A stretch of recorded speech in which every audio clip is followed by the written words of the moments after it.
Saturday night, the late night game was Colorado taking on Utah, a game I was excited to watch for about 15 minutes, and then I turned it off because Utah was smacking them boys. They were up 40-0 at halftime. They ended up winning the game 53-7. As we have Coach Prime, and here's what he had to say after the game. He's honest. This is bad. It's probably the worst beating I've ever had, except for when my mama whooped me as a kid. 422 yards rushing. You ain't winning. Wait. You're not winning. Take it back a little bit. Let's start over. As a kid, 422 yards rushing. You ain't winning. Yeah. You're not winning. 300 yards, you're not winning. 250, you're not winning. It's not capable. Total offense, 140 yards, you're not winning. You're not winning. They had 587 yards of total offense. You're not winning. With that, special teams gave up a fake punt as well as a block punt. You're not winning. Jesus. So all three phases, we got our butts kicked. Let's go. I got some important information for y'all. There's no better place to win cash while watching sports than PrizePicks. Football season is here and basketball season is here, so there's absolutely no better time to join. It's super easy to use. To create a lineup, all you got to do, select a few player stats, pick more or less.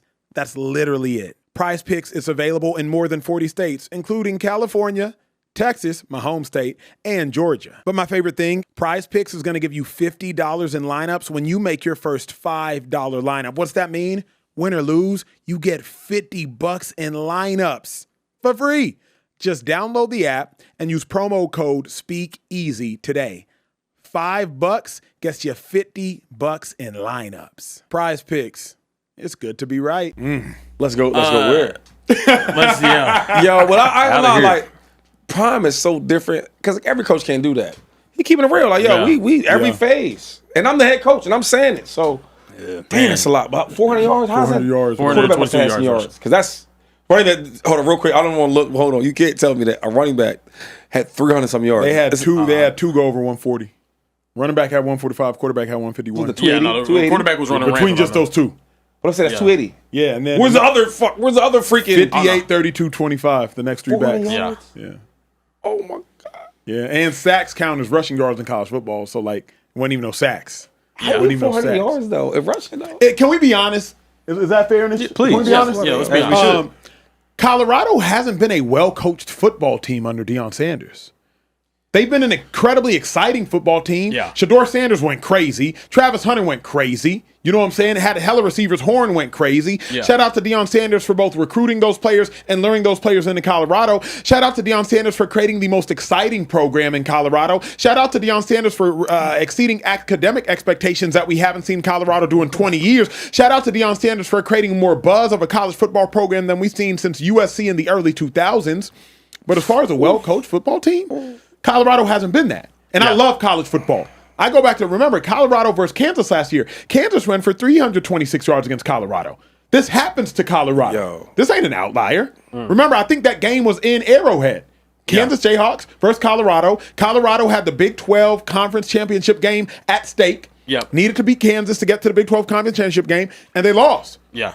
Like I've seen this before. Pull that up, please, if we can. Like, they did. It was Kansas 30-21. crazy running the ball. But Colorado's just not a very good coach football team. 330 yards rushing the Kansas Jayhawks had versus Colorado last year.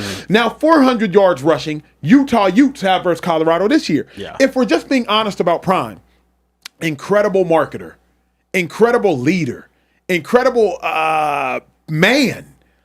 But the Colorado coaching has just not been good enough. Yeah. It just hasn't been good enough. Shady, speak to that, please. Care Bear, speak to it. But like, the fact of the matter is, you're sitting at 3-5 this year, and I don't see it turning anytime soon. I have my own takes. Take them. So look, Take them. Pause. So real quick. Come on. Wait, hold up. What? You said you got your own takes. No, he said take them. It's Nah, crazy. Before he goes on. Okay. So can you? Because like I just want to. Because sometimes like I you really paint a picture for me sometimes, right? Yes, and sometimes I'll be tripping, and we're good friends. You hold me down. Yes, sir. So give me grades though. Because you said recruiter. You said what did he? I think Deion Sanders is an A+ marketer. I think he is a marketing genius. I think that as a legitimate recruiter, C-, both coaching and players. Just because you got Hall of Fame players do not mean they Hall of Fame coaches. It does not mean they Hall of Fame coaches. Yeah. Period. So what would you grade his coaching? Because his coaching is also depending on the staff he assembles, C-. Like Nick Sirianni's coaching has to be an A- or a B+ because the staff he assembles, it typically works out for him. Right. But Deion Sanders, the staff he assembles, it ain't no good. But where I was going with this is, I don't know how good of a recruiter Deion is, right? And I've learned in college football, you can be a great coach, but dog, there's some players that you can't tackle, you can't catch. Shedeur Sanders last year, phenomenal college player. Travis Hunter, so like I don't know, how great the coaching is against them dudes. Them dudes is great players. They gonna make plays, but that's recruiting. Hold up. So when I look at Deion, right, I can't really come at his coaching because it's hard to really coach players that's not that good. And I look at the talent he has around there, they don't blow me away. Yeah. So I'm thinking like, what coach could really win without talent? Because we've seen a guy like Nick Saban leave college because now the playing field is just straight even. Yeah. And I'm not saying Nick Saban's a bad coach. I'm just saying you ain't about to just do all these great things like you was doing and dominate like you was dominating because now everybody's getting 5 stars. And now it's not a thing where I'm just going to Alabama because you're here and you're winning. No, we all can win. Because I don't think like nowadays you're not going to see teams just keep winning championships back to back to back. You know why? Because the playing field is too fair right now. Yeah. So as much as we want to kill Deion, and that is not acceptable. Them dudes getting ass kicked like that, 400 yards rushing is unacceptable. But however, he don't have no players like that up there. But whose fault is that?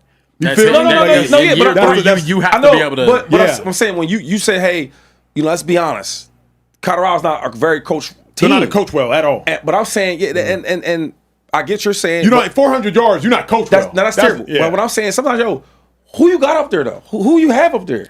Either way. Because that matters. 1,000%. But even if everything Shady's saying is right, it all falls on the head coach. Absolutely. You know what I mean? Like, if your roster's bad. But coaching and recruiting is 2 different things. 1,000%. But they both fall on the head coach. Yeah. It's not the NFL where you got a general manager or you have an owner or you have, you know what I mean? Like, in college, your recruits is your recruits. Yeah, it's the players that you put in that position. But when you give him some talent, though. It's not you give him. He has to go get it. Okay, But what I'm saying, when you give a coach some players, that's what I know this. In college or NFL, wherever it is, when you have players on your team that can go to war with you, right? Then I see, okay, this is a good coach. Yeah. Now I got some weapons to go over there with. Yeah. But he don't really have that. Like the quarterbacks is like you think he want to keep splitting the rest of the quarterbacks? No. But here's what they can't play. He ended up. I mean, he had a 5-star quarterback that's a freshman. Ended up reclassified. Yeah, he's young. Julian, I think Juju's going to be good. I'll give him grace for this season simply because of everything he had to go through in the offseason and whatnot. All the health stuff he missed. I mean, didn't get to see the team for months. Yeah. So I understand. I will also say though, if you're a fan of Colorado football and you're a fan of Deion Sanders and Coach Prime and everything that he has going on, I love Coach Prime. You got to be more realistic about what your expectations for this team is. Can they potentially compete for a conference? Absolutely. We've seen him be able to do that. Is that as good as I think it's going to get at a university like Colorado, building the roster the way that he's doing right now? Absolutely. I think he's going to be a borderline, maybe I might be able to win the conference type coach at this level because of the way he constructs the roster. He is a phenomenal recruiter. Him thing. No, it is. That's what I'm saying. It's his problem. But listen, he does not recruit high schoolers like that. Like he recruits good high schoolers. He takes smaller classes, but it's very, very transfer portal heavy. And it's tough to build a culture like that when you don't have continuity at positions year after year after year after year. If it's just a plug and play, and you don't have good, solid coaching, I understand you have all the access to get NFL type coaches there. Sure. But this has been a continuous thing where they look completely different week to week because they don't have any sort of consistency. But can we be honest, though, since we've been so honest about Deion and all this and all that? Yep. First of all, Deion is not at Georgia. He's not at Ohio State. Yeah. So when you have when you have Heisman type players, right, like Shedeur, like Travis, you don't just replace them the next year. Unless you are, hold on. Unless you are them Ohio States. Oh, we got the next 5-star. We got 2 of them in there. Cool. Or the Georgias. We're not having that. That's the truth of it, though. But here's my problem, Shady. Is like it can't be like surprise. There's a new season. Like, what good college coaches do is they understand, hey, we're losing people. We need to replace those people. I'll admit, problem Texas had this year. Yeah. Texas lost 4 starting offensive linemen, and we're like, season. oh, we're going to be all right. No, the hell we're not. Yep.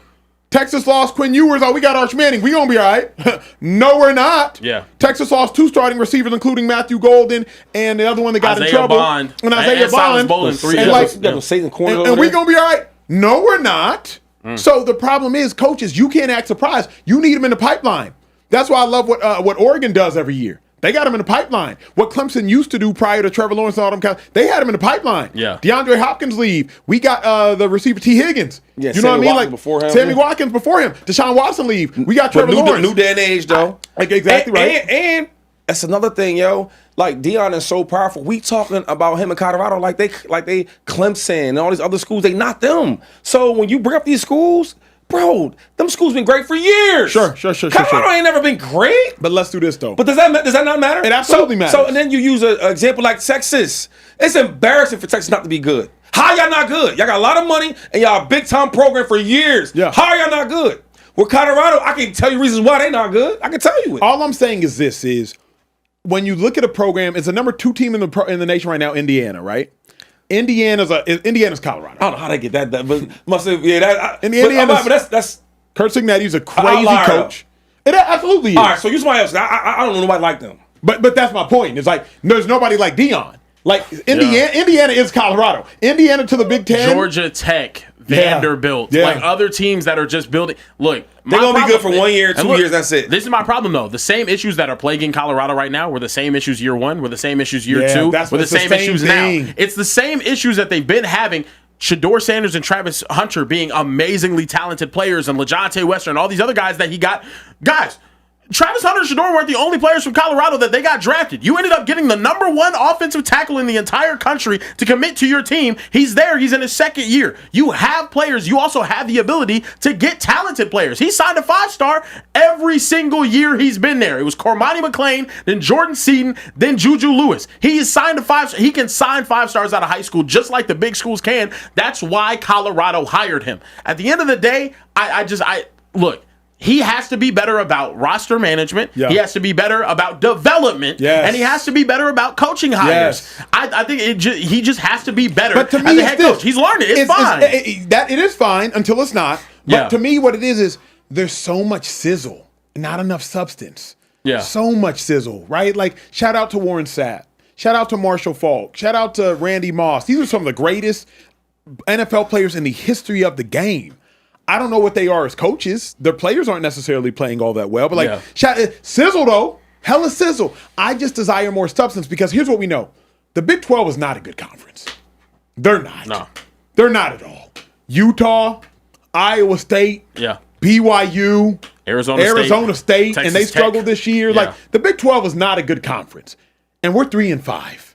It's not the SEC. It's not the Big 10, and we're 3-5. And year 3 is the year you're supposed to go crazy. That's your recruits. Yep. That's your players. That's the homes you went into. Yeah. You know what I mean? And he has talent on the roster, too. Like, let's not act like he does not have talent. The defensive side of the ball has to be way better.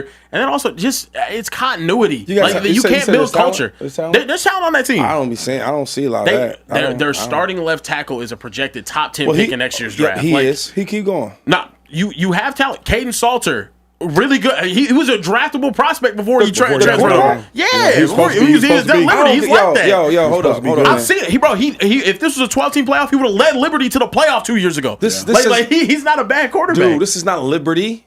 I understand it's not Liberty. What's my man from playing Liberty? They love so much. He got the NFL. Oh shit, Malik Willis. Yeah, this is not Liberty. It's not little baby school. It's not that. It's the real deal. Holyfield. All right. Where we at, Care Bear? It's not at all. Look. It is what it is. I hope he does end up figuring it out though because of the health stuff.